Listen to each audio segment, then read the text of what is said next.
Hello engineers, welcome back to my channel AI Coder and this side Khushboo and this is day 16। Last lecture में हमने PDF के types को start किया था जिसमें हमने अपना एक टाइप चेक किया था that is continuous uniform distribution और उस पर हमने पूरा डिटेल में समझा था कि क्या होता है कैसे होता है, सब चीजें हमने पूरी डिटेल में समझी थी उस वाले टाइप के बारे में, जिससे कि हमारी जो रेंज होती है उसके अंदर हमारे सारे फिक्स्ड हमारे इंटरवल्स होते हैं। उन फिक्स्ड इंटरवल के अंदर हमारे सारे यूनिफॉर्म होते हैं डेटा, ठीक है।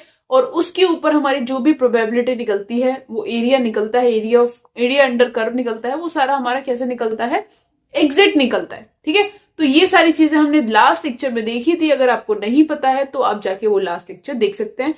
आज के लेक्चर में हम स्टार्ट करने वाले हैं पीडीएफ का टाइप पार्ट 2, जिसमें हम दो चीज चेक करेंगे। एक चीज हम ऑलरेडी पुराने लेक्चर्स में देख चुके हैं दैट इज नॉर्मल डिस्ट्रीब्यूशन।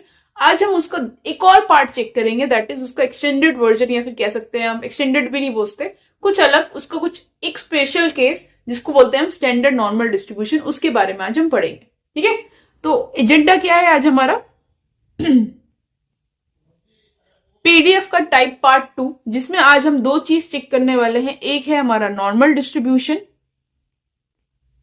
जिसको हम ऑलरेडी देख चुके हैं पूरे एक डेडिकेटेड लेक्चर के अंदर अच्छे से, तो इस पर हम ज्यादा फोकस नहीं करेंगे, थोड़ा सा एक रिकैप लेंगे और फिर इसके बाद स्टार्ट कर देंगे। और दूसरा है मेन हमारा स्टैंडर्ड नॉर्मल डिस्ट्रीब्यूशन, ठीक है। तो आज हम मेनली इस पर चर्चा करने वाले हैं जिसको हम जेड डिस्ट्रीब्यूशन भी कहते हैं, जेड डिस्ट्रीब्यूशन भी कहते हैं, ठीक है।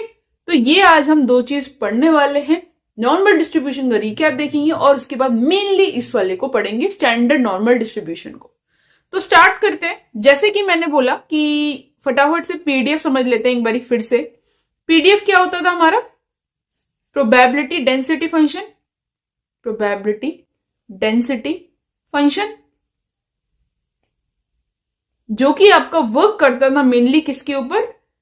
कॉन्टिन्यूअस रैंडम वेरिएबल्स के ऊपर, कॉन्टिन्यूअस रैंडम वेरिएबल्स के ऊपर, जैसे कि आपका हाइट, डिस्टेंस, टेम्परेचर, ठीक है। ये सब जब हमारे इस टाइप से, जब हमारे पास एक फिक्स्ड रेंज होती थी, फिक्स्ड रेंज होती थी किसकी? ए और बी की। जैसे कि सपोज आपकी जो बस की एनालॉजी मैंने आपको समझाई थी वो 9 बजे आती है और वो 9 से लेकर 10 बजे के बीच में आती है, तो this becomes your A point, this becomes your B point. तो मैंने उसके अंदर आपको फर्स्ट टाइप समझाया था that is your CUD, continuous uniform distribution. Uniform मतलब इक्वल, यूनिफॉर्म मतलब हर पॉइंट इस ए से लेकर बी के बीच में जो भी हर एक पॉइंट होगा वो एक इक्वल प्रोबेबिलिटी देता है, ठीक है। अगर सिंगल पॉइंट होगा कि यार 9 बजे बस आती है तो उसकी प्रोबेबिलिटी हमेशा 0 होगी। हमें हमेशा हमारे पास एक फिक्स्ड इंटरवल होना चाहिए। फिक्स्ड इंटरवल मतलब ये और ये कुछ फिक्स्ड होने चाहिए, ए और बी हमारे पास एक होना चाहिए। ऐसा ना हो कि यार कुछ भी हो जाए, मतलब ए है हमारे पास बी नहीं है, तो उस केस में हमारी जो प्रोबेबिलिटी होती है वो 0 होती है। एटलीस्ट हमारे पास फिक्स्ड इंटरवल होना चाहिए। उसके बीच में जो भी हमारा डेटा होता था वो हमारा कैसा होता था? यूनिफॉर्म होता था। यूनिफॉर्म मतलब इक्वल आपकी प्रोबेबिलिटी देता था, ठीक है। तो these are equal, that means कि बस आपकी 9:01 पे भी आती है, 9:02 पे भी आती है, तो हर मिनट की अपनी एक इक्वल प्रोबेबिलिटी है। ऐसा नहीं है कि 9:02 पे आने की प्रोबेबिलिटी ज्यादा है, 9:01 पे आने की प्रोबेबिलिटी कम है, तो ऐसा कुछ भी नहीं है। तो ये इक्वल रहता था एग्जैक्ट। और इसके बीच में ए और बी के बीच में आपके कितने भी यूनिफॉर्म पॉइंट्स हो सकते थे, इट कैन बी इनफाइनाइट। आप इसको यार मिनट में डिवाइड कर दो, 9 बजे से लेकर 10 बजे के बीच में आप इसको एज ए मिनट में डिवाइड कर दो, 9:01, 9:02, या फिर आपको उसको सेकंड्स में कर दो, इस तरह से सेकंड्स में कर दो, तो इट कैन बी एनीथिंग। इसको मिली सेकंड्स में कर दो तो इट कैन बी एनीथिंग। तो ये आपके इनफाइनाइट, कोई इसकी लिमिट नहीं है, इनफाइनाइट हो सकते हैं। बेस्ड मतलब कि आप किस तरह से उसको डिवीजन कर रहे हो, दैट डिपेंड्स, ठीक है। इसकी वजह से क्या होता था, आपका एक जो आपकी सबकी इक्वल प्रोबेबिलिटी है तो आपका इस टाइप से रेक्टेंगुलर टाइप का बनता था। दिस बिकम्स योर, इसको हम इसलिए रेक्टेंगुलर डिस्ट्रीब्यूशन भी कहते थे, ठीक है। तो ये छोटा सा रीकैप है जो मैंने आपको समझाया है, जो आपके फर्स्ट टाइप का था। डिटेल में आपको पढ़ना है कैसे निकालते थे, कैसे इसका पूरा कैलकुलेशन वगैरह होता था, इसके न्यूमेरिकल क्वेश्चंस, तो वो जाके आप पुराने लेक्चर्स में देख सकते हो, ठीक है। आज हम दूसरा टाइप स्टार्ट करने वाले हैं, ऑल्दो हम उसको पढ़ चुके हैं तो उसका छोटा सा फिर से रिकैप ले लेते हैं। That is normal distribution. ये आपका सेकेंड टाइप है बेसिकली इसका पीडीएफ का, second type of PDF, because क्योंकि ये भी आपका कॉन्टिन्यूअस रैंडम वेरिएबल्स पे वर्क करता है, जिसके अंदर आपके पास रेंज ऑफ डेटा होता है, रेंज ऑफ डेटा होता है। फॉर एग्जाम्पल आपकी हाइट बोल लो स्टूडेंट्स की, या फिर आप बोल लो IQ ऑफ पॉपुलेशन, कुछ भी, it can be anything, measurement of errors, it can be anything. ठीक है, तो इसके अंदर आपका ये बेल शेप्ड कुछ बनता है, राइट? इस टाइप से कुछ बनता है, जो आपका ग्राफ बनता है वो कुछ इस तरह से बनता है, ये मैंने आपको सिखाया हो, जिसके अंदर इसके पास मेनली आपके पास 2 पैरामीटर्स होते हैं। तो मैं आपसे इस लेक्चर में पूरी डिटेल में नहीं पढ़ाऊंगी मैं नॉर्मल डिस्ट्रीब्यूशन, क्योंकि इसके लिए आपके लिए प्रॉपर एक डेडिकेटेड लेक्चर मैंने बनाया है पहले, स्टैटिस्टिक्स में जाकर देख लेना।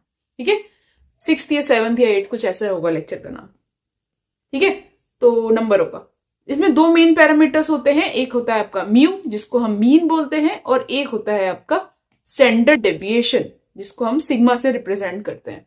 ठीक है, तो ये क्या बताता है आपका, ये जो आपका ग्राफ है इस तरह से, ये जो बेल शेप्ड होती है, this is your bell shaped, इस तरह से कुछ आपका डिस्ट्रीब्यूशन ये बनता है। तो इसके अंदर आपका हमेशा ये जो सेंटर पार्ट होता है दिस बिकम्स योर मीन, जिसको हम म्यू बोलते हैं, जो कि बोलता है कि आपका ये 50% ऑफ डेटा, 50% ऑफ डेटा इधर आएगा लेफ्ट साइड में, और 50% ऑफ डेटा आपका राइट साइड में आएगा, 50% ऑफ डेटा आपका राइट साइड में आएगा। तो जब भी आपका नॉर्मल डिस्ट्रीब्यूशन होता है तो हमेशा ये बात तय है कि आपका लेफ्ट और राइट हमेशा इक्वल होना चाहिए, इक्वल बोल सकते हैं या फिर हम बैलेंस्ड बोल सकते हैं। ठीक है, तो इस केस ऐसे डेटा को बोलते हैं, ऐसे डेटा सेट जब हमारे पास होते हैं, जब हमारा बेल शेप्ड का स्ट्रक्चर बनता है इस तरह से, जो बताता है कि आपका डेटा यहाँ पर सबसे ज्यादा इकट्ठा है, मतलब this is your mean part, तो यहाँ पर सबसे ज्यादा डेटा है आपका, सबसे ज्यादा डेटा है आपका मीन के पास। तो दिस बिकम्स योर बैलेंस्ड बोल सकते हैं या फिर सिमेट्रिक भी बोल सकते हैं, जब आपके पास लेफ्ट और राइट इक्वल होते हैं, लेफ्ट में भी डेटा होता है आपके पास, राइट में भी डेटा होता है। इसके अंदर आपका बेसिकली मीन, मीडियन और मोड इक्वल होते हैं, जनरली आपका मीन और मीडियन, जब आपके दोनों ही, आप कैलकुलेट करके देख लेना, आपके पास कोई भी डेटा सेट है 2, 4, 6, 8, 10 कुछ भी है, for example this is your data set, तो आप इसका मीन और मीडियन निकालोगे। ये मैंने एक रैंडम एग्जाम्पल लिया है, it can be wrong as well. ठीक है, तो एक जस्ट मैंने एग्जाम्पल लिया है, तो उसके अंदर आप मीन या मीडियन निकालोगे, तो अगर वो आपका इक्वल आ जाता है, that becomes your data set is normally distributed, normally distributed. आपको वो हमेशा एक बेल शेप टाइप की स्ट्रक्चर देगा। ठीक है, आपका जो जनरली जो मोस्ट ऑफ द डेटा होता है, जो रियल टाइम का डेटा होता है, मोस्ट ऑफ द डेटा जो रियल वर्ल्ड का डेटा होता है वो जनरली फॉलो करता है, रियल डेटा होता है, रियल वर्ल्ड का जो डेटा होता है वो जनरली फॉलो करता है आपका कैसा, जनरली फॉलो करता है आपका नॉर्मल डिस्ट्रीब्यूशन। ठीक है, जैसे कि एग्जांपल्स मैंने आपको बता दिए, इसकी कंडीशंस, इसकी चीजें मैंने बता दी कि मीन, मीडियन, मोड आपका इक्वल होता है, mean, median, mode, generally mean और मीडियन। ठीक है, ऑल वर सेम। ठीक है, सिमेट्रिक होता है ये मीन से, symmetric from mean, about mean, कि यार आपका लेफ्ट और राइट पार्ट इक्वल रहेंगे 50-50%। 50% डेटा आपका इधर साइड में होगा, 50% डेटा आपका इस तरह से है, तो this becomes your mean and median. और ये बताता है आपका कि 50% डेटा आपका यहां पे होगा और 50% डेटा आपका यहां पर होगा। ठीक है, ये आपका एक इंपीरियल रूल फॉलो करता है, एम्पेरिकल रूल, इंपीरियल बोलो या इंपेरिकल रूल फॉलो करता है, जो कि होता है आपका 68%, 95% एंड 98.7%। ये इसका रूल है जो कि बताता है आपका जो नॉर्मल डिस्ट्रीब्यूशन है, इस तरह से जो आपका ये नॉर्मल डिस्ट्रीब्यूशन है, इसमें ये जो आपकी मीन की वैल्यू है, मीन की वैल्यू है, यहां पर आपका डेटा होता है कि किस तरह से आपका 1 बताया था मैंने आपको, 1 2 आपको याद हो तो, ये आपका 3 तो 3 तक भी जाता है तो हम बोलते हैं कि डेटा आपका सेफ जोन में, सेफ जोन में मतलब कि फॉर एग्जाम्पल आपके एवरेज क्लास में मार्क्स आए हैं 68, तो अगर कुछ बच्चे इस वाली रेंज में भी लाई करेंगे, इस रेंज में मतलब कि कुछ बच्चों के मार्क्स 68 से कम आए, राइट, कुछ बच्चों के मार्क्स इस रेंज में भी आए होंगे और कम आए, कुछ बच्चों के मार्क्स और कम आए होंगे जो किनारे में पास हुए हैं, लेकिन अगर इससे बाहर आए हैं दैट मीन्स वो बच्चे ऑलमोस्ट फेल हैं, दैट बिकम्स योर आउटलायर, उसके बाद वो आउटलायर है, ठीक है। अगर सेम इसी तरह से कुछ बच्चे 68 से ज्यादा मार्क्स लेके आए, कुछ बच्चे उससे और मार्क्स लेके आए, this becomes your 1 SD plus side में 2 SD and this becomes your 3 SD। ये आपकी मैक्सिमम आपका 3 SD तक फॉलो करता है स्टैंडर्ड डेविएशन, इससे बाहर कुछ भी है तो दैट बिकम्स योर आउटलायर। बच्चे मतलब बहुत ज्यादा आउटस्टैंडिंग है, मे बी 100 मार्क्स भी लेके आए या कुछ भी हो सकता है सिचुएशन, ठीक है। तो ये आपका 1 SD 2 SD 3 SD इस तरह से ये फॉलो करता है। ये आपका एम्पेरिकल रूल होता है, इसमें जो कि बताता है कि मीन से अगर 1 SD में लाई किया, अगर 1 SD में लाई किया, 1 SD तक लाई किया, तो मतलब 60% ऑफ डेटा आपका यहां तक लाई करता है। 60% ऑफ स्टूडेंट्स बोल लो कि उनके मार्क्स इस रेंज में आए हैं। 2 SD मतलब आपका 95% स्टूडेंट्स इस रेंज में आए हैं। 98.7% मतलब ये आपके, सॉरी माय मिस्टेक, 3 SD लिखना था ना। 3 SD मतलब कि आपके 98.7% स्टूडेंट्स इस रेंज में आए हैं, ठीक है। ये रूल हमने पूरा डिटेल में पूरा मैंने आपको अच्छे से एक्सप्लेन करके बताया भी है। तो अगर आपको थोड़ा सा भी डाउट है, क्योंकि मैं बहुत हाई लेवल पे बता रही हूँ अभी, थोड़ा सा भी अगर डाउट लग रहा है तो उस वाले लेक्चर को पहले जाके देख लेना, नॉर्मल डिस्ट्रीब्यूशन वाले को, ठीक है। क्योंकि नॉर्मल डिस्ट्रीब्यूशन अगर समझ में आएगा तभी आपको ये आगे का लेक्चर समझ में आएगा, उसी से ही रिलेटेड है पूरा, ठीक है। तो ये था थोड़ा सा स्क्यूनेस वगैरह, मैंने आपको बताया था कि स्क्यूनेस इस केस में 0 होती है, स्क्यूनेस इस केस में 0 होती है। स्क्यूनेस क्या होता है? जब डेटा आपका लेफ्ट या राइट साइड में ज्यादा टिल्टेड होता है बिकॉज ऑफ आउटलायर्स, ठीक है। तो ये स्क्यूनेस होती है। स्क्यूनेस भी मैंने आपको समझा रखी है अपने पुराने लेक्चर्स में, आपको पता होना चाहिए ये सारे वर्ड्स। अब आप मेरे से पूछोगे ये जो रूल आपका आया है 98%, 68%, 95%, 98.7, ये कहां से आया? बेसिकली देखो, इसका ना कुछ भी प्रूफ नहीं कह सकते, but this is something historically observed, historically observed based on the surveys. Surveys की बिहाफ पर ये डिसाइड मतलब देखा गया है, बेसिकली सर्वेस होते रहते हैं ना कि यार ये इस तरह से लाई करता है, तो इस तरह से आपका ये जो बेल शेप जो स्ट्रक्चर बनता है, this becomes your basically mean, this becomes your mu। तो यहाँ पर ये आपका स्टैंडर्ड डेविएशन होता है जो कि आपका सिग्मा से होता है, जो कि आपका इस तरह से यहाँ पे इस तरह से बनता है। तो यहाँ पर ये म्यू माइनस सिग्मा, इस तरह से आपका म्यू माइनस 2 सिग्मा, इस तरह से आपका mu minus 3 sigma.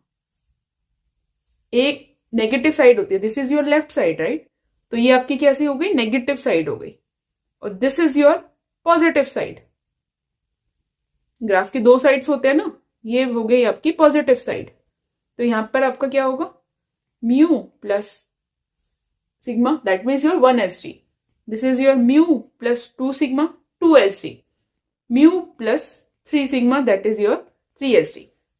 Standard deviation क्या बताता है आपका कि किस तरह से डेटा आपका फैला हुआ है, बेसिकली किस तरह से डेटा स्प्रेडेड है, ठीक है, फ्रॉम योर मीन। मीन से आपका डेटा किस तरह से स्प्रेडेड है। स्टैंडर्ड डेविएशन पुराने लेक्चर्स में बोल रही हूँ, आपको बेसिक क्लियर होना चाहिए तब ये सारी चीजें समझ में आएंगी, वरना नहीं आएंगी।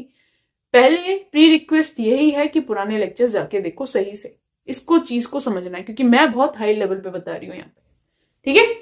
तो ये होता था बेसिकली आपका नॉर्मल डिस्ट्रीब्यूशन, कि वो किस तरह से वर्क करता था, ठीक है। अब मैं एक छोटा सा एग्जांपल लूं, मैंने एक छोटा सा एग्जांपल लिया, मैंने बोला what is the probability of getting height px less than equal to 160 centimeter, ठीक है। px equals to less than equal to 160 centimeter. तो सपोज आपका म्यू अगर 160 ही है, 160 सेंटीमीटर ही है, तो इससे कम हाइट में क्या होगा? तो मैंने बोला ये मेरा नॉर्मल डिस्ट्रीब्यूशन हो गया। इस नॉर्मल डिस्ट्रीब्यूशन के अंदर मैंने बोल दिया ये मेरा म्यू हो गया विच इज 160 सेंटीमीटर। मैंने बस ये अजम किया है, अजम्पशन लिया है, ठीक है। तो मैंने बोला इससे छोटा क्या होगा, इससे मतलब लेस देन इक्वल टू 160। तो यहां से जितना भी डेटा आपका जाएगा इधर, ये जो जितना भी सारा डेटा है, दिस लाई अंडर दी आपका लेफ्ट पार्ट में। तो इसकी प्रोबेबिलिटी क्या होगी, ये आपका नॉर्मल डिस्ट्रीब्यूशन क्या बताता है, अगर लेफ्ट साइड में सारा म्यू से इधर जा रहा है तो वो कितना पार्ट है, 50%। 50-50% होता है ना, लेफ्ट और राइट आपके इक्वल होते हैं, तो 50-50% म्यू हमेशा सेंटर में होता है। तो दिस इज सीधा सा पता चल गया। तो P X less than equal to 160 centimeter कितना होगा, 50%। This is your 0.5। समझ में आ गया, सिंपल सा एग्जांपल दिया है मैंने, ज्यादा कुछ इसमें हाई फाई नहीं दिया है। ठीक है, इस तरह से आपका ये नॉर्मल डिस्ट्रीब्यूशन की कहानी चलती है। नॉर्मल डिस्ट्रीब्यूशन नथिंग, जस्ट आप जब आपके पास जो डेटा सेट होता है, आप उसको ग्राफिकली उसको विजुअलाइज करने की कोशिश करते हो और समझते हो, जब आपका जो ग्राफ बनता है वो आपका बेल शेप्ड बनता है, घंटे की तरह बनता है, और उसके अंदर वो इक्वली डिस्ट्रीब्यूटेड होता है, लेफ्ट साइड में भी राइट साइड में, बिकॉज आपका जो मीन और मीडियन होता है, डेटा आपका इस तरह से डिस्ट्रीब्यूटेड होता है कि यार आपका मीन और मीडियन आपका इक्वल हो जाता है, क्योंकि इसके अंदर जनरली आउटलायर्स नहीं होते। आउटलायर्स आ जाते हैं तो स्क्यूनेस आ जाती है। स्क्यूनेस क्या होती है, डेटा टिल्ट होना शुरू हो जाता है। ठीक है, इसके लिए हम रूल फॉलो करते हैं 68%, जो जनरली हम बताते हैं कि किस तरह से आपका जो मीन से डेटा स्प्रेडेड होता है, that is your standard deviation, वो किस तरह से आपका डेटा स्प्रेडेड है। 1 SG है, 2 SG, 3 SG, जनरली हम 3 SG तक बोलते हैं, डेटा सेफ जोन में है। अगर उससे नीचे है तो दैट मीन्स आउटलायर आ चुके हैं और बच्चा सपोज फेल हो गया है, या फिर अगर पॉजिटिव साइड में तो बच्चा बहुत ज्यादा आउटस्टैंडिंग है। ठीक है, 68% का मैंने बताया कि डेटा आपका जनरली जो रूल है आपका 1 SG में लाया करता है, दैट मीन्स आपके 68% स्टूडेंट्स उस वाले पार्ट में रेंज में लाया करते हैं फ्रॉम द मीन। इसी तरह से बाकी सारा। ठीक है, तो ये होता है आपका बेसिकली नॉर्मल डिस्ट्रीब्यूशन। अब समझते हैं, जो मैंने आपको पूरा से एक छोटा सा रिकैप दिया है और आपको समझाने की कोशिश की है। दूसरा जो आज का मेन टॉपिक है, that is your standard normal distribution. बहुत इंपॉर्टेंट है ये, ऊपर वाला भी इंपॉर्टेंट है, ये दोनों ही टॉपिक बहुत इंपॉर्टेंट है, जो जनरली हम यूज करते हैं आपका मशीन लर्निंग में, जिसको हम जेड डिस्ट्रीब्यूशन भी कहते हैं। जेड डिस्ट्रीब्यूशन भी कहते हैं। ठीक है, क्या मतलब है इसका, समझते हैं। जो नॉर्मल डिस्ट्रीब्यूशन था, ये मेरा नॉर्मल डिस्ट्रीब्यूशन था। ठीक है, जिसमें वो बोलता था ये मेरा मीन रहेगा हमेशा सेंटर पे, और मीन जिसको मैंने म्यू बोला, और एक स्टैंडर्ड डेविएशन होता था जिसको मैंने सिग्मा से रिप्रेजेंट किया। ये 2 पैरामीटर्स मेरे पास होते थे नॉर्मल डिस्ट्रीब्यूशन में भी। ठीक है, मेरे पास मीन भी होता था, मेरे पास स्टैंडर्ड डेविएशन भी होता था, और मैंने बोला था ये लेफ्ट पार्ट है और ये राइट पार्ट है। 50-50% डेटा आपका लेफ्ट साइड में होगा, 50% डेटा आपका राइट साइड में होगा। This becomes your normal distribution. वो इस तरह से बनाता था। अब बात करते हैं स्टैंडर्ड डेविएशन, और ये चीज होगी हमारी बेल शेप्ड, जैसे कि मैंने बताया बेल शेप्ड, जो बताता है कि मीन के पास सबसे ज्यादा वैल्यूज होती है, क्योंकि पीक चढ़ जाता है, राइट। इस तरह से बेल बन रही है, right. This becomes your bell. Bell बन रही है तो डेटा आपका इस तरह से जा रहा है, और इधर से फिर डाउन साइड में जा रहा है। तो सबसे ज्यादा डेटा आपका इस रेंज में होता है, जो आपका 1 SG में भी आता है, 68% डेटा। ठीक है, ये आपका नॉर्मल डिस्ट्रीब्यूशन होता था। अब एक सिंपल सी बात करते हैं स्टैंडर्ड डेविएशन की, स्टैंडर्ड नॉर्मल डिस्ट्रीब्यूशन की, स्टैंडर्ड नॉर्मल डिस्ट्रीब्यूशन की। ये बेसिकली क्या होता है ना, ये नॉर्मल डिस्ट्रीब्यूशन का ही ना एक स्पेशल पार्ट है। स्पेशल ये नॉर्मल डिस्ट्रीब्यूशन है, स्पेशल नॉर्मल डिस्ट्रीब्यूशन का एक केस है जहां पर नॉर्मल डिस्ट्रीब्यूशन भी फेल हो जाता है। ठीक है, जिसके अंदर सिंपली ये बोलता है कि यार म्यू को ना मैं 0 बना दूंगा और सिग्मा को मैं 1 बना दूंगा। दिस इज मतलब मीन आपका 0 हो जाएगा और स्टैंडर्ड डेविएशन को मैं 1 बना दूंगा। सिंपल सी बात है, आपका डेटा सेम रहेगा जो आप नॉर्मल डिस्ट्रीब्यूशन के लिए यूज कर रहे हो, उसकी शेप भी सेम रहेगी, बस उसका हम स्केल चेंज कर देंगे, स्केलिंग कर देंगे डेटा की। स्टैंडर्ड नॉर्मल डिस्ट्रीब्यूशन बोलते हैं इसको, स्टैंडर्डाइज्ड कर देंगे, डेटा को स्टैंडर्डाइज कर देंगे, सबको हम एक इक्वल स्केल पे ले आएंगे, इक्वल स्केल पे ले आएंगे। और उसको इक्वल स्केल पे लाने के लिए मेरे को म्यू को 0 करना पड़ेगा, क्योंकि मेरा अगर इक्वल स्केल पे लाना है, मतलब मैं बोलना चाह रही हूं मेरा डेटा कुछ भी हो, ठीक है, सपोज मेरे पास ये इस तरह से नॉर्मल डिस्ट्रीब्यूशन बना था, सपोज मेरे पास जो मेरा नॉर्मल डिस्ट्रीब्यूशन बना था, ये मेरा म्यू था, यहाँ पर सपोज ये 3 है, यहाँ पे सपोज ये 4 है, यहाँ पे ये 5 है, यहाँ पे ये 6 है, ठीक है। और ये सपोज इसको 3 ले लेते हैं, इसको 4 ले लेते हैं, इसको 5 ले लेते हैं, इसको 6 ले लेते हैं, इसको हटा देते हैं, ठीक है। और ये मेरा यहाँ पर क्या है, ये 2 है, ये 1 है, ये 0 है, ठीक है। इस तरह से मेरा कुछ ये डेटा है। अब मैंने क्या बोला कि सिंपल सा ना, ये 0 1 2 4 5 6 से मुझे समझ आ रहा है म्यू मेरा 3 है, सिग्मा मेरा 1 है, एक एक के डिस्टेंस पे, राइट। तो ये मेरा जो डेटा है, इसको ना सबको ना स्केल ले आते हैं, स्केल पे एक सिंगल स्केल पे ले आते हैं। सिंगल स्केल पे लाके मैंने क्या बोला, हमेशा जो मेरा सेंटर वैल्यू होगा ना उसको 0 बना दो, इस म्यू वैल्यू को, सेंटर वैल्यू को हमेशा 0 पे बना दो, और बाकी वैल्यूज उसके हिसाब से डिस्ट्रीब्यूटेड हो जाएंगी, इस तरह से, इस तरह से, इस तरह से, ठीक है। तो इस तरह से मैं डेटा को स्केल पे लाना चाह रही हूं। बस मैं एक मतलब समझा रही हूं, अभी हम डिटेल में पढ़ेंगे कैसे लाते हैं, कैसे करते हैं, क्यों करते हैं, किस लिए करते हैं, वो सारी चीजें हम डिटेल में पढ़ेंगे, डोंट वरी, ठीक है। तो इसी को बेसिकली बोलते हैं जब हम चीजों को स्टैंडर्डाइज करना, स्केल करना, तो उसके लिए हम ये यूज करते हैं बेसिकली, ठीक है। सिंपल से एक एनालॉजी देखते हैं, हाइट की एनालॉजी फॉर एग्जाम्पल, ठीक है। मैंने बोला कि क्लास के अंदर जो एवरेज हाइट है वो 160 सेंटीमीटर है, बट सपोज फॉर एग्जाम्पल जो तुम्हारी हाइट है, योर्स हाइट, वो कितनी है, 170 सेंटीमीटर है। तो तुमने क्वेश्चन पूछा कि तुम एवरेज से बेसिकली कितना ऊपर हो, कितना डेटा स्प्रेडेड है, कितना डिफरेंस है, ठीक है। तो तुम बेसिकली क्या करोगे, इसके ग्राफ को समझने के लिए ग्राफ को समझोगे, उसके हिसाब से कैलकुलेशन करना शुरू करोगे। तो ग्राफ से थोड़ा सा रियल वर्ल्ड में कैलकुलेशन करना थोड़ा सा डिफिकल्ट होता है, क्योंकि आपके पास वैल्यूज अलग तरीके से डिस्ट्रीब्यूटेड है, कोई 60 है, कोई 70 है, कोई 68 है, कोई 69 है, राइट। किसी की अगर हाइट है, यहां पर मैंने बोला 160 सेंटीमीटर है, तो किसी की हाइट सपोज 162 है, 65 है, 168 है, ये है, वो है। इसी तरह से यहाँ पे भी नीचे कम है, तो ये थोड़ा सा, और डेटा बहुत सारा हो सकता है, इसको सही से ग्राफ के थ्रू कैलकुलेट करना, नॉर्मल डिस्ट्रीब्यूशन थोड़ा सा ट्रिकी है। तो इसी प्रॉब्लम को सॉल्व करने के लिए हमने क्या बोला, सबको ना यार अलग अलग स्केल पे रखने के अलावा, मतलब किसी की वैल्यू 168 जा रही है, किसी की वैल्यू 200 जा रही है, किसी की वैल्यू 68 जा रही है, अलग अलग स्केल पर वैल्यूज बैठी हुई है, अलग अलग नंबर में बैठी हुई है। तो सबको ना एक ही स्केल पे ले आओ, 0 -1 -2 -3, मतलब सबके एक ही होंगे, बस उसको मैंने स्टैंडर्डाइज कर दिया, एक सिंगल से स्केल पे मैं ले आई, एक स्केलिंग पे मैं डेटा को ले आई कि यार ये फिक्स नंबर्स होंगे, इसी के अंदर आपका डेटा वो रिप्रेजेंट हो जाएगा। यही बेसिकली स्केलिंग है, ठीक है। तो इसके लिए बेसिकली अब आप बोलोगे कि यार ठीक है, ये तो काम हम नॉर्मल डिस्ट्रीब्यूशन से भी कर सकते हो, बिल्कुल कर सकते हो। तो आपने क्वेश्चन पूछा basically when we have normal distribution, question पूछा जाता है इंटरव्यूज में, डिस्ट्रीब्यूशन है देन वाई SND, ठीक है। सो द आंसर इज कि यार जो आपका ND है ना, वो आपका बेसिकली रियल डेटा को डिस्क्राइब कर देता है, रियल डेटा को डिस्क्राइब करने काम आता है in the form of graph.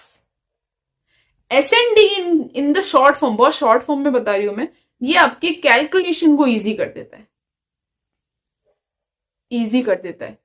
कैसे कर देता है, क्योंकि वो उसको स्केल कर देता है। यहां पर जो आप कैलकुलेशन कर रहे हो, ये 160 सेंटीमीटर है सपोज, और औरों की हाइट 161 है, किसी की हाइट 161.5 है, किसी की हाइट 168 है, यहां पर कुछ और चल रही है, यहां पर कुछ और चल रही है। तो कैलकुलेशन करना थोड़ा सा ट्रिकी तो है, ये बात तो समझ में आ रही है। अब मैंने क्या कर दिया, सबकी कैलकुलेशन को एक स्केल पे लिया है, इसको मैंने 0 बनाया, चाहे कुछ भी है तुम्हारी हाइट, यहाँ पे -1 -2 -3, सबको एक स्केल पे लिया है, सिंपल। तो आपकी जो शेप है, हर चीज है, वो सबको सेम रहेगी, सिर्फ आपकी स्केलिंग चेंज हो जाएगी, आपका एक्सेस चेंज हो जाएगा, बाकी सेम चीज, सब चीज सेम रहेगी। उससे फायदा क्या होगा, आपकी कैलकुलेशन इजी हो जाएगी, सब चीज सेम है, सब कुछ सेम है। तो नॉर्मल डिस्ट्रीब्यूशन बेसिकली आपका डेटा को, रियल वर्ल्ड डेटा को डिस्क्राइब करता है और ये आपकी कैलकुलेशन को इजी करता है। ये नहीं कह सकते यार ये ग्राफ ड्रॉ करता है, नहीं, ये आपकी कैलकुलेशन को इजी कर रहा है, डेटा को समझने में बहुत इजी कर रहा है, प्रोबेबिलिटी निकालने में चीजें बहुत इजी हो जाती हैं। This is the only thing. ठीक है, ये सारी कहानी है। अब मैंने बोला कि आप आगे चलते हैं और समझते हैं चीजों को और भी अच्छे से, और बोलते हैं कि बेसिकली अब एसएनडी को हम यूज कैसे करेंगे। ठीक है, how to use S N D, standard normal distribution. So जैसे कि मैंने बोला कि आपका एसएनडी आपका कोई ग्राफ नहीं बनाता, नो ग्राफ, ये आपको कैलकुलेशन में हेल्प करता है, कैलकुलेशन आपकी इजी बनाता है। ठीक है, तो अब क्वेश्चन आता है बेसिकली, क्वेश्चन आता है कि कैसे। तो बेसिकली मैंने क्या बोला कि सपोज आपके पास कोई डेटा सेट है, आपके पास कोई डेटा सेट है, उस डेटा सेट के ऊपर आपने क्या बोल दिया, एक ग्राफ ड्रॉ कर दिया जो कि आपका नॉर्मल डिस्ट्रीब्यूशन बना दिया उसने। उसकी अलग अलग चीजें होंगी, उसकी अलग अलग वैल्यूज होंगी। अब मैंने क्या बोला, सिंपल सा एक क्वेश्चन आया मेरे माइंड में और मैंने पूछा कि यार इस डेटा सेट के अंदर में एक्स से ज्यादा वैल्यूज आने की क्या प्रोबेबिलिटी है, आने की क्या प्रोबेबिलिटी है। जो चीज मैंने आपको पहले बताई वही मैं रिपीट कर रही हूं, निकाल लेंगे फॉर श्योर बट डिफिकल्ट होगा, डिफिकल्ट होगा, that means it take time, time लेगा तो परफॉर्मेंस डाउन होगी, परफॉर्मेंस स्लो होगी। ठीक है, तो इसी प्रॉब्लम को सॉल्व कर दिया इजी तरीके से किसने, एस एंड डी ने। यहीं पे मेनली प्रॉब्लम स्टार्ट हो गई, राइट। इस प्रॉब्लम को एग्जैक्टली सॉल्व किया किसने, एस एंड डी ने। ठीक है, कैसे करके, स्केलिंग करके, जिसमें आपका ये म्यू को उसने 0 बनाया और सिग्मा को उसने 1 कर दिया।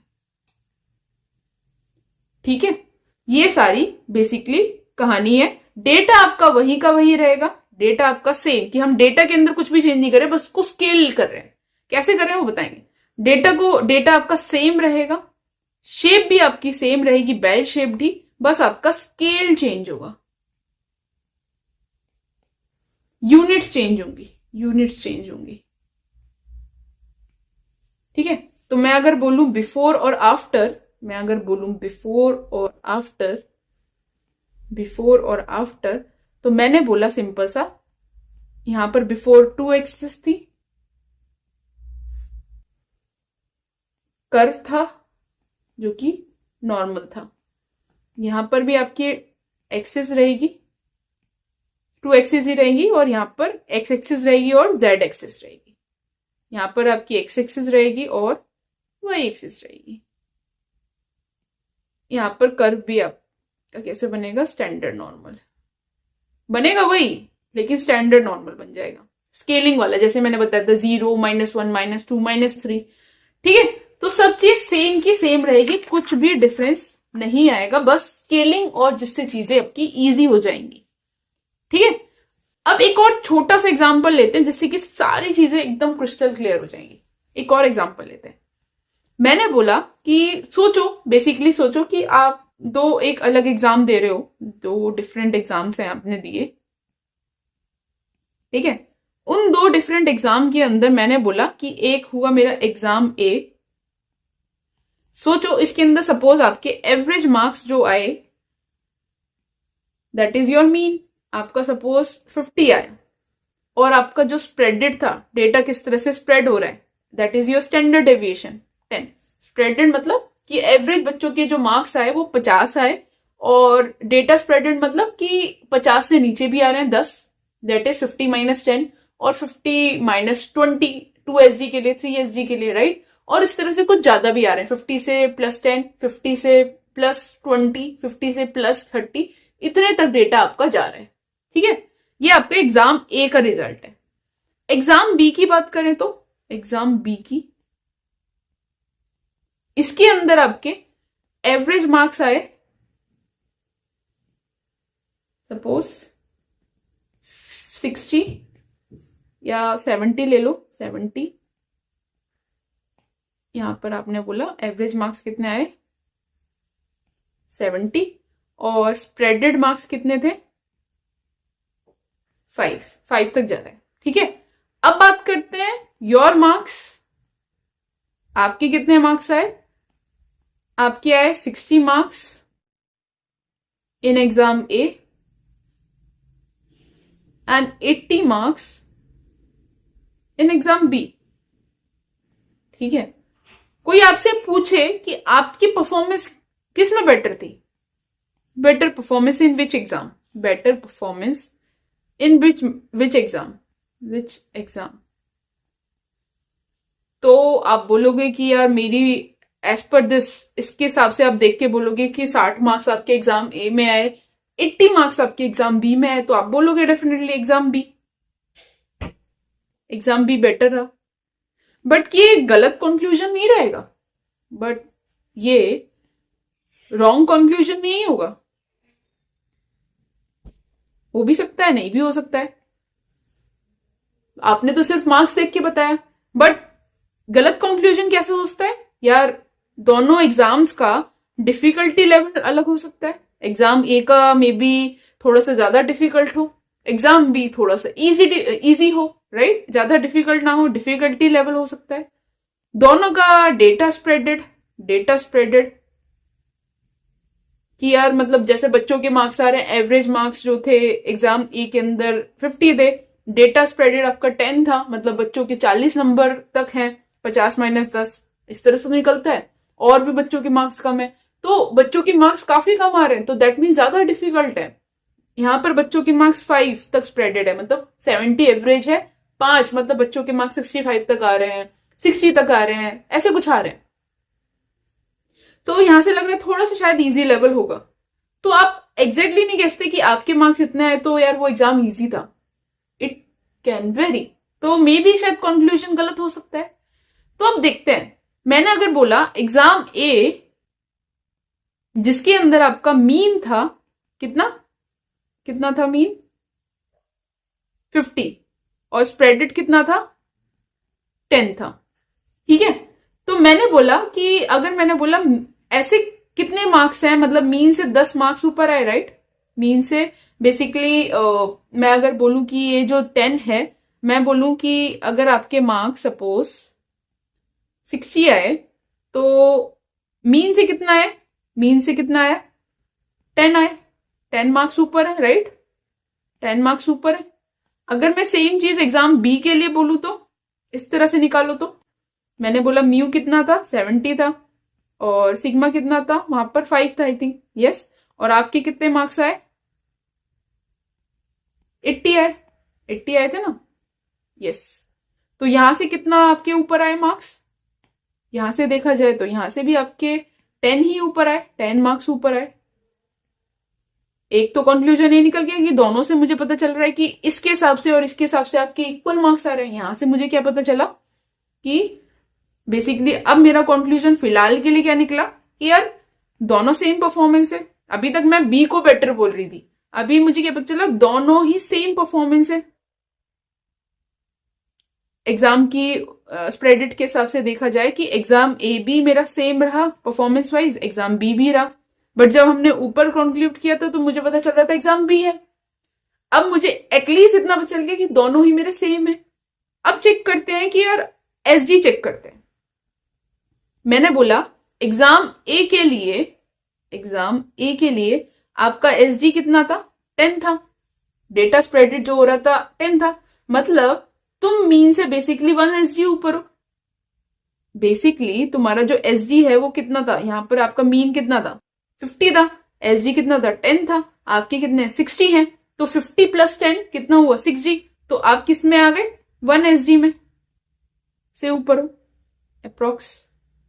एग्जाम बी की बात करें तो एसजी कितना था आपका, 5 था, 5 से क्या पता चलता है, और आपका मीन कितना था, 70 था, तो उसके हिसाब से देखा जाए तो 70 + 5, 70 - 5 कितना है, 75, यहाँ पे कितना है 65, तो बेसिकली यहां से पता चल रहा है, बट तुम्हारे मार्क्स कितने हैं, योर मार्क्स इज 80, तो तुम मतलब 2 एसडी से ऊपर हो।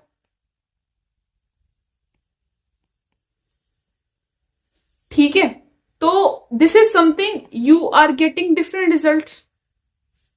अब मेरे को एग्जैक्टली समझ नहीं आ रहा कि मैं किसके ऊपर जाऊं, मैं मीन पे ट्रस्ट करूं या एसजी पे ट्रस्ट करूं।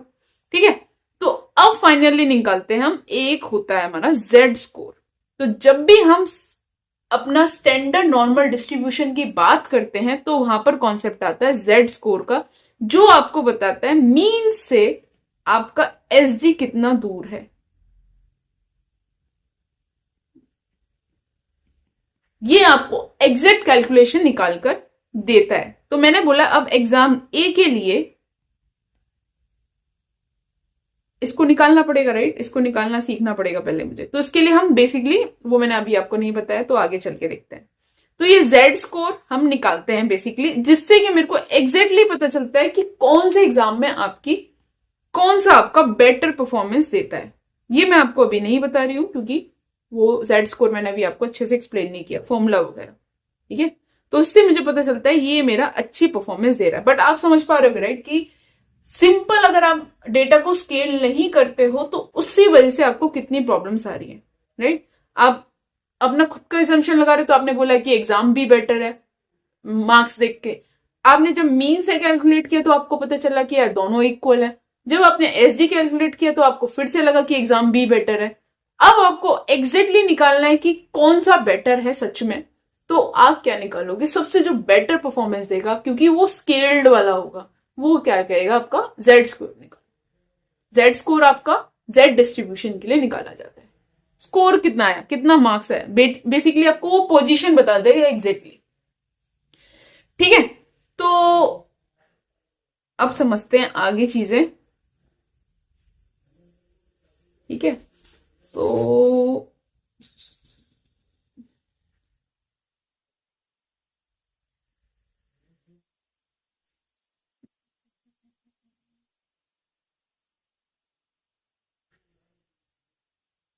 हाँ, अब समझते हैं कि यार किस तरह से एनएसजी बनाया जाता है। तो मैंने क्या बोला, कैसे कन्वर्ट करेंगे किसी नॉर्मल डिस्ट्रीब्यूशन को स्टैंडर्ड नॉर्मल डिस्ट्रीब्यूशन में, कैसे चलता है। तो उसके कुछ बेसिकली 2 स्टेप्स होते हैं। स्टैंडर्ड नॉर्मल डिस्ट्रीब्यूशन मतलब जेड डिस्ट्रीब्यूशन, और जेड डिस्ट्रीब्यूशन को कैलकुलेट करने के लिए जहां पर आपको मीन या फिर अपने स्टैंडर्ड डेविएशन से कुछ भी ज्यादा लेना देना नहीं होता, हम क्या कर देते हैं, स्केलिंग कर देते हैं डेटा की, जिसको हम जेड डिस्ट्रीब्यूशन भी कहते हैं। और जेड डिस्ट्रीब्यूशन के लिए हमारे को जेड स्कोर निकालना होता है। ठीक है, अब नॉर्मल डिस्ट्रीब्यूशन तो हमारा स्केल नहीं होता है, तो पहला स्टेप होता है हमारा इसको स्केल में लाने के लिए कि जो भी आपका डेटा है, जैसे कि आपका ये डेटा है, यहां पर आपका सपोज म्यू है जो कि 3 है, ये आपका म्यू नहीं, ये आपका म्यू प्लस सिग्मा है जो कि आपका कितना है, सपोज 3 है। इसी तरह से आपका यहां पर ये 4 है। यार ये फिर से बनाते हैं, सारा घिच पिच हो गया, बड़ा बनाते हैं थोड़ा सा। ठीक है, तो ये आपका क्या है, म्यू है विच इज योर 3। यहां पर आपका सिंपल लिखता है, ये आपका 4 है, यहाँ पे 5 है, यहाँ पे 6 है, और यहाँ पर ये 2 है, यहाँ पे ये 1 है, यहाँ पे ये 0 है। ठीक है, और सिग्मा आपका क्या है, 1 है। तो मैंने क्या बोला, सारे जो भी डेटा है, ये आपका म्यू है, right, this is your mu. Her data को कंपेयर कर रहे हो तुम म्यू से कि कितना डेटा स्प्रेडेड है, कितना डेटा स्प्रेडेड है। तो आपको क्या करना होगा, हर डेटा का आपको स्प्रेडनेस चेक करनी होगी। स्प्रेडनेस निकालने के लिए आपको क्या करना होगा, एक्स माइनस म्यू करना होगा या म्यू माइनस एक्स करना होगा, राइट, स्टैंडर्डाइज करने के लिए हमारे को। तो फर्स्ट स्टेप क्या करना होगा, हमारे को सब्ट्रैक्ट करना होगा, subtract each data point from the mean value. Mean value से कितनी दूरी पर है वो बेसिकली। तो मैंने क्या बोला, म्यू कितना है मेरा, म्यू है मेरा 3, और अगला डेटा पॉइंट क्या है, 2 है। तो मैंने क्या बोला, हर डेटा पॉइंट को तो म्यू को भी करना पड़ेगा, राइट। तो मैंने क्या बोला, 3 माइनस 3। अगला डेटा क्या है, 2 है, तो 3 माइनस 2, राइट। अगला डेटा क्या है मेरा, क्या 3 माइनस 1, 3 माइनस 0। इसी तरह से मैंने इधर भी कर दिया, that is 4 minus 3, this is what I understand is कि 5 - 3, 6 - 3, इस तरह से मैंने चला दिया। यहाँ पे भी आप उल्टा कर देना, मैंने उल्टा लिख दिया। ठीक है, तो मैंने हर डेटा पॉइंट को इससे माइनस कर दिया। जब मेरा ये माइनस हो गया, फिर मेरे पास स्टेप 2 आता है। स्केलिंग करने के लिए हमेशा हम स्टैंडर्ड डेविएशन से उसको डिवाइड कर देते हैं। Divide by standard deviation by x minus b by 1। मैंने क्या किया, इस e को 0 - 3 को 1 से डिवाइड किया, फिर मेरा 1 - 3 को 1 से किया, फिर मैंने 2 - 3 को 1 से किया, फिर मैंने 3 - 3 को 1 से किया, फिर मैंने 4 - 3 को 1 से किया। This is your x minus mu, right, and divided by standard deviation. Her data point को कर दिया मैंने। इसी तरह से 5 - 3 को 1 से कर दिया, 6 - 3 को 1 से कर दिया। ये मेरा बेसिकली फॉर्मूला जनरेट हो गया z² के लिए। इसको मैंने स्केल कर दिया। जब ये मैंने सारा डिटेल में इसको कर दिया, तब आप देखोगे कि जो मेरी सेंटर वैल्यू है 3 - 3 क्या बन गई है, 0 बन गई। तो मेरा म्यू क्या बन गया, यहाँ पे 0 बन गया। इस तरह से ये मेरा -1 बन गया, ये मेरा -2 बन गया, ये मेरा -3 बन गया, ये मेरा 0 बन गया, ये मेरा 1 बन गया, ये मेरा 2 बन गया, ये मेरा 3 बन गया। इस तरह से डेटा आपका स्केल्ड हो गया यूजिंग z² का फॉर्मूला क्या बना अब मेरा फाइनली।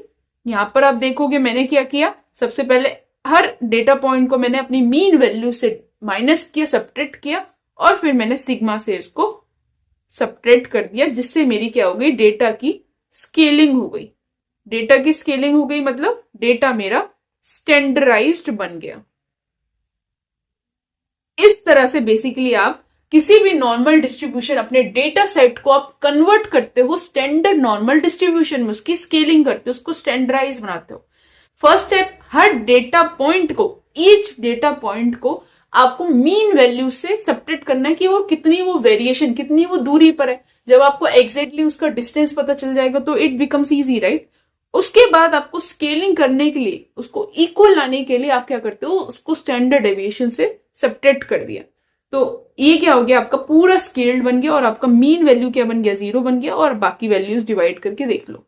इस तरह से आपका डेटा स्टैंडर्ड बन जाता है। इस फॉर्मूले से z² से आपका पूरा डेटा, जो आपका नॉर्मल डिस्ट्रीब्यूशन में प्रॉब्लम आ रही थी कैलकुलेशन करने में, वो सारी स्टैंडर्डाइज हो गई, स्केल्ड हो गई, और आपका ये z² से इजीली काम हो गया। ठीक है, तो इस तरह से हम किसी भी नॉर्मल डिस्ट्रीब्यूशन डेटा सेट को कन्वर्ट करते हैं अपने स्टैंडर्डाइज में यूजिंग दीज 2 सिंपल स्टेप्स, या फिर हम बोल लें z² के फॉर्मूले से x minus mu divide by sigma. Important है, समझ लेंगे। ठीक है, अब ये बोल रहे हो कि यार ये तो समझ में आ गया, बट इसको यूज कहां पे करेंगे, where do you use this, कहां पर इसको यूज करोगे। बेसिकली मैंने बोला इसका यूज केस, ये तो समझ में आ गया, मैंने इसको स्टैंडर्डाइज कर दिया, मेरे को कैलकुलेशन में इजी हो गया अब ये। ठीक है, तो मैं अगर सिंपल सा बोलूं, जो आपकी बेसिकली मशीन लर्निंग एल्गोरिथम्स होती हैं, जैसे कि आपकी लीनियर रिग्रेशन, लॉजिस्टिक, क्लस्टरिंग, तो वहां पर आपको ना फास्टर कम्युनिकेशन चाहिए होता है। वहां पर आपको इन एमएल एल्गोरिथम्स में आपको फास्टर कम्युनिकेशन चाहिए होता है। जैसे कि मैंने बोला कि अगर आपकी कैलकुलेशन टफ होंगी तो परफॉर्मेंस डिग्रेड होगी, तो उसको परफॉर्मेंस को इजी करने के लिए, फास्ट करने के लिए आपको इन एमएल एल्गोरिथम्स में, क्लस्टरिंग के, लीनियर रिग्रेशन, लॉजिस्टिक्स, ये सब के अंदर आपको स्केलिंग करनी पड़ती है। ठीक है, स्केलिंग करना इंपॉर्टेंट है, जिससे कि आपकी सेम सारी चीजें रहें, बस चीजें इजी हो जाएं कैलकुलेट करने के लिए। ठीक है, आपको बेसिकली प्रेडिक्ट करना है हाउस का प्राइस, प्रेडिक्ट करना है प्राइस ऑफ हाउस। ठीक है, आपके पास बहुत सारा डेटा है यार, आपके पास बहुत सारा डेटा है। मैंने बोला कि सपोज नंबर ऑफ रूम्स है 1 2 3 4 5, इस तरह से आपके पास कुछ डेटा है। ठीक है, ये प्राइस ऑफ हाउस है, suppose in lakh, suppose 70 lakh, 80 lakh, 90 lakh, बहुत सारी चीजें। ठीक है, ये आपका एरिया भी दिया हुआ, एरिया ऑफ हाउस 1100, 1200, 1300, ऐसी बहुत सारी चीजें, और ऐसे बहुत सारे आपके पास कॉलम्स पड़े हुए हैं। तो इन सारे कॉलम्स को कैलकुलेट करने में दिक्कत होगी, राइट। इन सारे कॉलम्स के साथ थोड़ा सा दिक्कत होगी if data is scaled way basically, तो it becomes very difficult, computation में दिक्कत होगी। और स्लो होगा, ठीक है, एंड इट बिकम्स कॉम्प्लेक्स। तो इसके लिए हम क्या करेंगे, इसको स्केल्ड कर देंगे, जिससे क्या होगा, आपकी इजी कैलकुलेशंस होंगी तो आपका वो फास्ट होगा और इट बिकम्स इजी। स्केल कैसे करेंगे, using simple formula Z score का, that is X minus mu divide by sigma.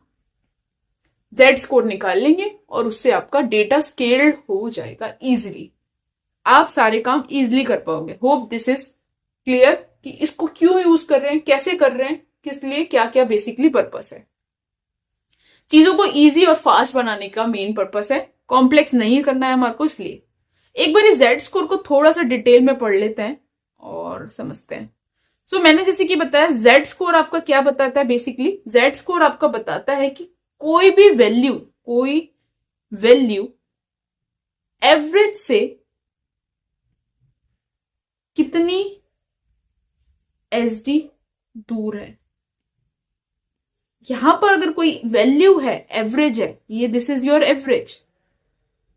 अब कोई भी मैं वैल्यू बोलती हूं तो ये एसडी से कितनी दूर है, 1 एसडी दूर है, 2 एसडी दूर है, 3 एसडी दूर है, जैसे मैंने पुराने एग्जांपल्स दिए थे। तो ये आपको एग्जैक्टली बढ़िया तरीके से बता देगा, ठीक है। तो ये है आपका बेसिकली सिंपल सा फंडा, ठीक है। ये फॉर्मूला है जो मैंने आपको बताया, Z score equals to X minus mu divide by sigma, जिसमें एक्स होता है आपकी हर data point, each data point, mu क्या होता है आपका मीन होता है, सिग्मा क्या होता है आपका स्टैंडर्ड डेविएशन होता है, ठीक है। ये सारी चीजें हैं जो हम करते हैं बेसिकली, ठीक है। अब एक छोटा सा एग्जांपल देखते हैं और समझ लेते हैं कि सारी चीजें कैसे चलती हैं। अब इसके अंदर एक चीज और थी कि अगर आपका जेड स्कोर आपका 0 आता है तो वो बोलता है कि एग्जैक्टली एवरेज है, ये चीज ध्यान में रखेंगे। अगर आपका जेड स्कोर 0 आता है तो वो एग्जैक्टली एवरेज पर ही है। अगर आपका जेड स्कोर लेस देन 1 आता है, लेस देन 0 आता है, तो दिस बिकम्स एवरेज से यार बिलो है। अगर जेड से ग्रेटर देन 0 आता है तो एवरेज से वो अबव है। I think this is clear, right. Plus आता है, माइनस आता है, तो दिस इज क्लियर। ये हमारा अगर ग्राफ है तो that means this is my mean. अगर वो इधर साइड में आता है, पॉजिटिव साइड में आता है, तो डेफिनेटली जेड मेरा ग्रेटर देन 0 है, तो मतलब वो पॉजिटिव साइड में आएगा। जेड लेस देन 0 है, दैट मीन्स वो 0, क्योंकि हमने मीन को 0 बना दिया है, मीन को मैंने 0 बना दिया है।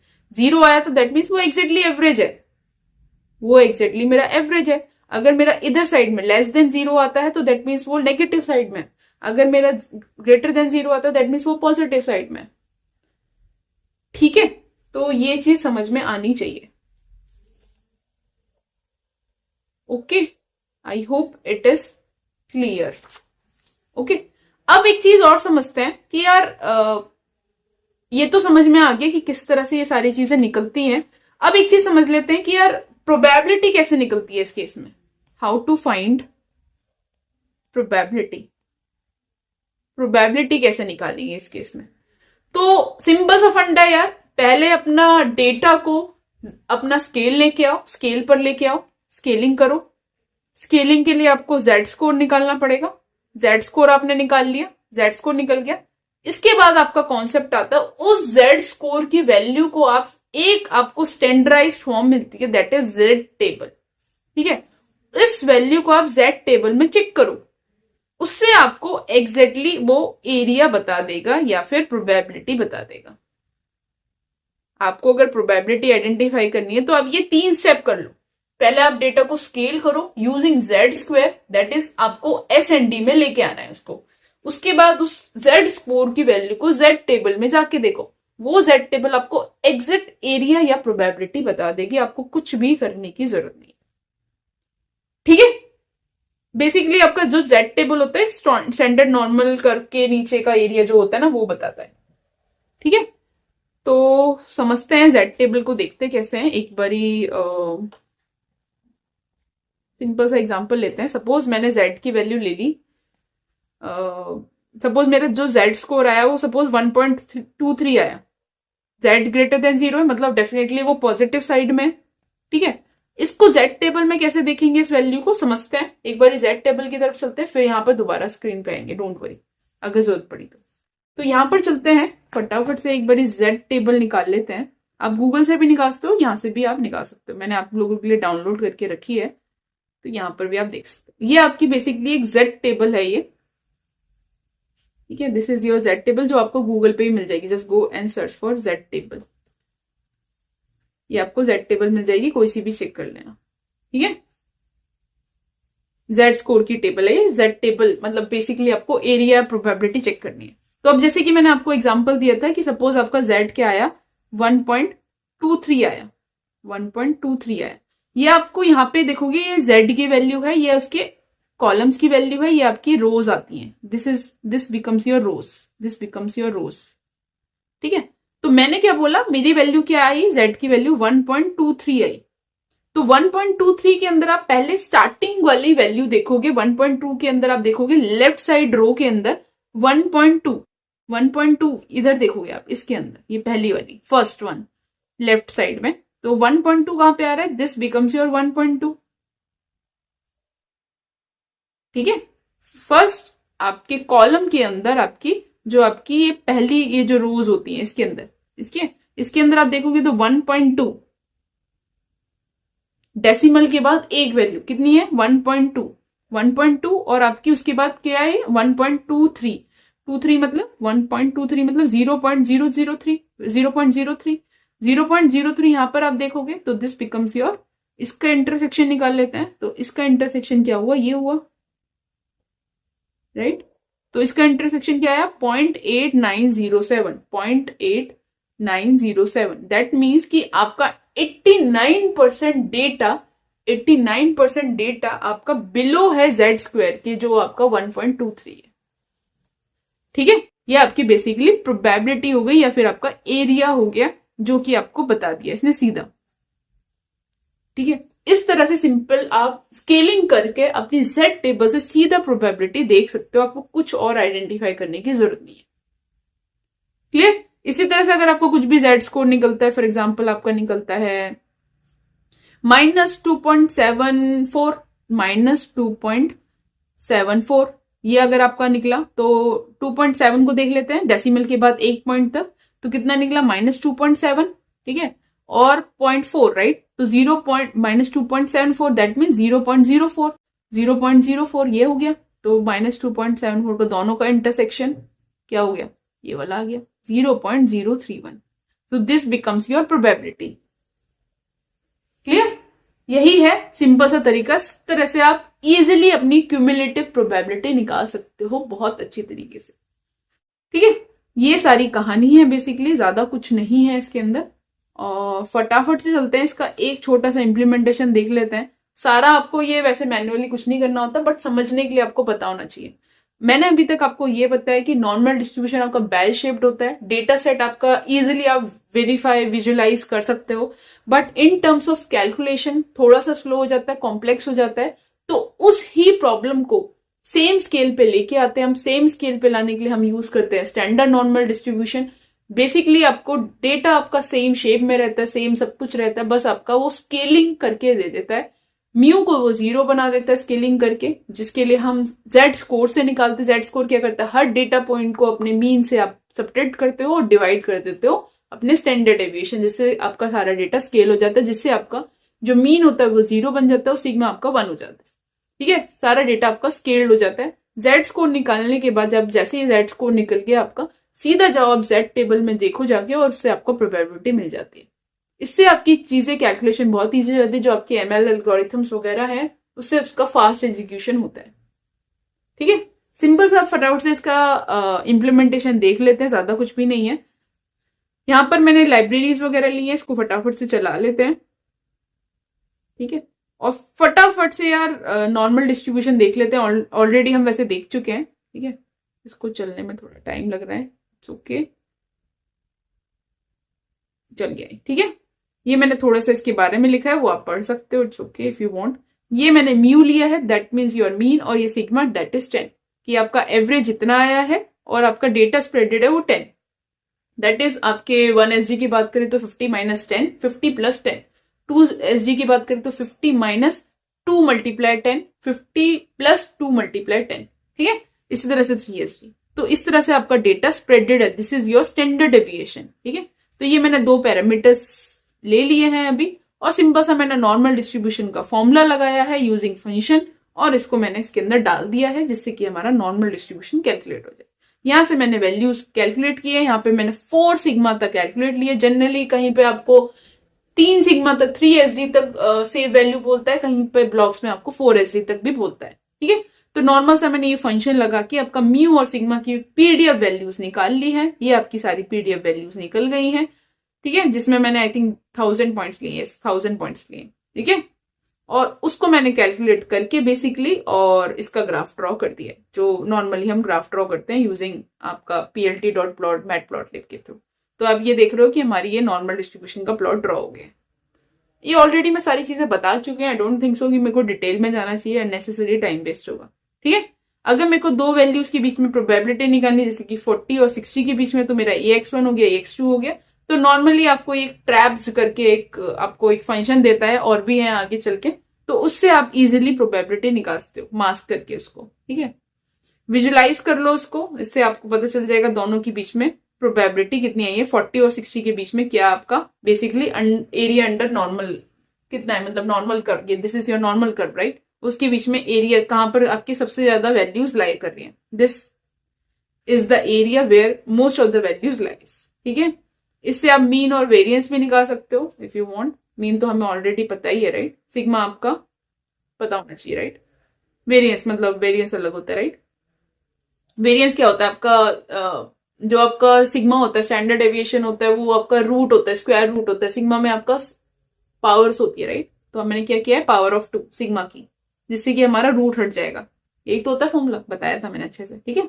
स्टैंडर्ड नॉर्मल डिस्ट्रीब्यूशन के लिए हम सारे चीजें स्केल में लेके आते हैं। स्केल में लाने के लिए हम Z स्क्वायर का फॉर्मूला यूज करते हैं, ठीक है। और Z स्क्वायर का फॉर्मूला ये होता है x minus mu by divide by 10, जो बेसिकली बताता है कि किस तरह से आपकी जो मीन की वैल्यू है कितने स्टैंडर्ड डेविएशन की दूरी पर है बेसिकली।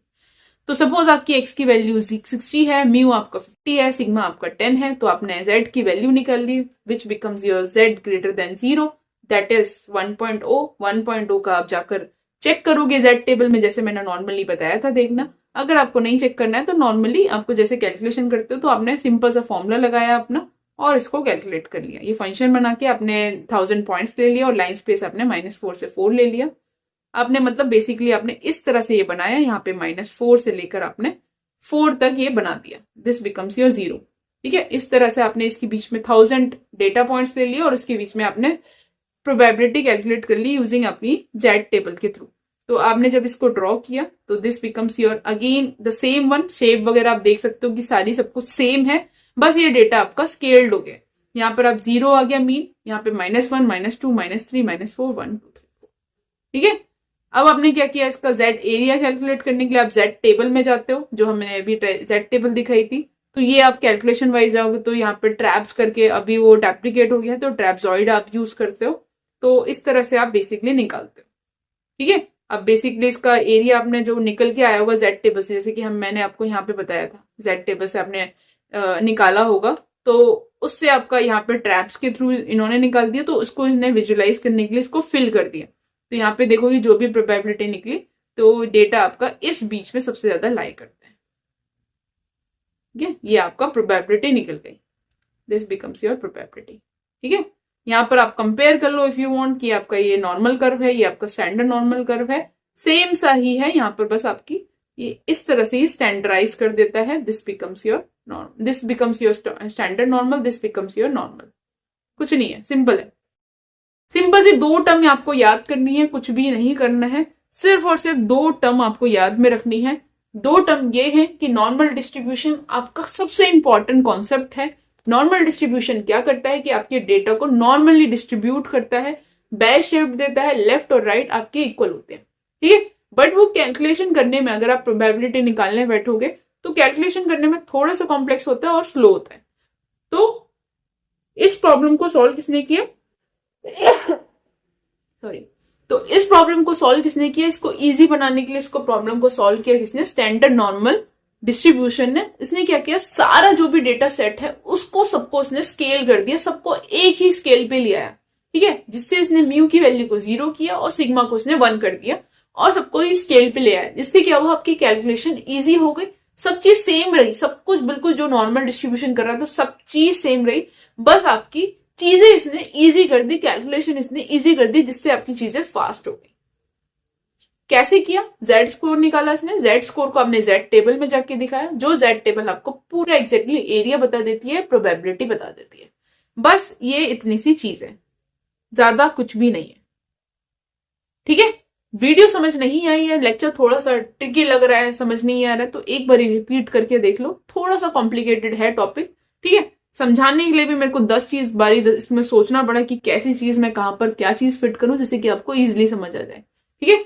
तो थोड़ा सा कॉम्प्लिकेटेड तो है क्योंकि ये एडवांस चल रहा है स्टैटिस्टिक्स का, आगे चल के और एडवांस चलेगा, बट समझ में आना चाहिए, ठीक है। नहीं समझ में आया मेरे को वीडियो की लेक्चर मतलब कमेंट्स में बताना कि क्या पार्ट इसका समझ नहीं आया, क्या पार्ट अच्छा लगा, क्या चाहिए, अगर सारी चीज क्लियर होगी तो मुझे कमेंट्स में जरूर बताना। फिर मिलते हैं एक और बढ़िया से लेक्चर में, लेकिन कमेंट्स में मुझे जरूर बताना कि अच्छा लगा, बेकार लगा, या बहुत बेकार लगा, या बहुत अच्छा लगा, कमेंट्स में मुझे जरूर। ओके, मिलते हैं फिर एक और नए लेक्चर के अंदर। Thank you everyone.